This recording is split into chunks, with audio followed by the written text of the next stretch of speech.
Hello students, welcome to Introduction to Cursive.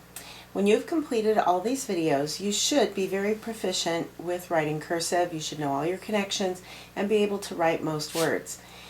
So I just wanted to point out a few things before we get started. First of all, you can watch this intro video as many times as you need to along with the other videos. And one of the things I want you to pay particular attention to is your posture while you're writing. You should be sitting up straight with both feet on the floor. You should have your one arm holding your paper down and the other hand holding your pencil. And I do want you to practice with pencil. I'll be writing with pen because it shows up better, but you'll need to be writing with pencil. You also will not be picking up your pencil in the middle of letters or in between letters. For now, you'll be doing some picking up because we're only doing individual letters, but you will have to keep your pencil on the paper until you're finished making all the letters that go together. There are some letters that don't connect, some of the capitals, but we'll get to that when we get there. I want you to avoid putting your head down close to the table or resting your head on your hand. Or even crumpling it up on your arm. Those are common things that third graders do when they're learning to write cursive. They want to get as close as they can so they can be as accurate as they can. But really, it's partly an art, and a lot of it has to do with relaxing and with the flow of your hand. So if you can practice relaxing while you write and try not to be really intense, your hand won't hurt and your writing will be a lot smoother. Another thing I would like for you to remember while you're writing is if you make a mistake, don't take time to erase it. Either cross it out or just move on and start a new letter. You don't want to waste time erasing right now, because right now all you're doing is practicing. When you first learned to walk or you first learned to ride a bike, you didn't get up and buy a whole new bike when you fell over. You just got up and continued from where you were. And that's what we'll be doing as we practice our letters. I'm going to give you some views of the paper, the kinds of papers I want my students to use, what you can use if you don't have any paper, the kind that I offer. And anyway, but I really want you to have the very best cursive that you can. People admire really good cursive, and so that's really my goal for this, that you guys would have really good cursive.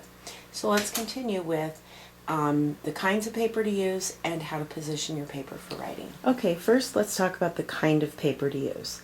This is the kind of paper I will be supplying to my students, and I'll show you alternatives that you can use, an alternative that you can use.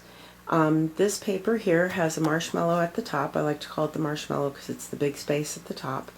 And then it has two lines, the dotted line down the middle, and then it has a blank space in between the lines that you write on. So you don't write in that blank space. That's room for your tails on your letters from the space above. So this is the kind of paper that my students will be using. Now, if you don't have this kind of paper, or you use up your paper I send home with you, and you only have notebook paper, here's an option for you. You can use notebook paper, but what I recommend you do is that you use two spaces. The top, one line for your headline, another line for your midline, the bottom line for another line for your bottom line, then leave a space in between. So it would look something like this. This is your headline right here. This would be your midline. This would be your baseline, then this would be your next headline, your next midline, and your next baseline. You don't need to draw that on your paper, but that kind of helps you visualize how you can do it and leave yourself enough room. It's best if you can write big at first, till you get all your strokes down, until you get the smoothness in your writing, then you can start writing smaller. But let's start out writing big. Okay, let's talk about paper position. When you learned printing, you held your paper straight in front of you and you drew balls and sticks in order to make all your letters. All your letters went from top down. Not so in cursive. In cursive, in order to get the slant and the more oval shapes, you will need to tilt your paper. So if you're right-handed, you will tilt your paper this way. You can see the edge of my desk here and this is the corner of my paper. The bottom left corner of your paper should point at your stomach. If you are left-handed, your paper should be angled this way. I'm right-handed, so my paper will be angled the other way. If you're left-handed and you need help with making your letters, a right-handed person can help you if they just put their right hand over your left hand. It's not ideal, but it'll work. I have a left-handed sister, and that's how I taught her how to print and how to do cursive. So anyway, so just make sure that you've positioned your paper properly. Not like this, but this way for righties, this way for lefties.